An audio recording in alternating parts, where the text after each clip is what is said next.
আসসালামু আলাইকুম রহমতুল্লাহ।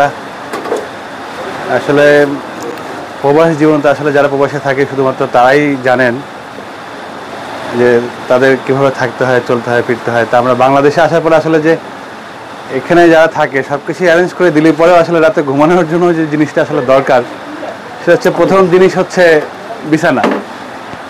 যেটা আসলে আমার নাই। আমি সরাসরি রাত্রে এসে ঘুমের থেকে উঠেই অফিস কাজ সেরে এখানে চলে আসছি যাতে এটা নিয়ে আজকে পরিবারে ঘুমাতে পারি। আর ওনাকে ভালো লাগে এই কারণেই যে উনি আসলে আমি ওনার যেটা ভিডিওগুলো হয় আমি দেখি, আমার ভালো লাগে।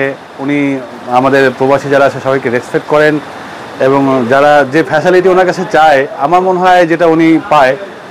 আমি এসে আসলে আমি কথা বলে এসেছি মাত্র, আমার কোনো সময় উনি লস করছেন না, যে উনি তা এখনই চেয়েছি উনি এখনই দিচ্ছেন। আমার কাছে বিষয়টা ভালো লাগছে। আমি দাঁড়িয়ে আসলে নিজেই দেখছি যে আমি সেই কোন প্রোডাক্টটা কিনছি বা কী করছি আর কি। আমার কাছে এটা ভালো লাগতেছে। ধন্যবাদ আপনাদেরকে সবাইকে, ধন্যবাদ।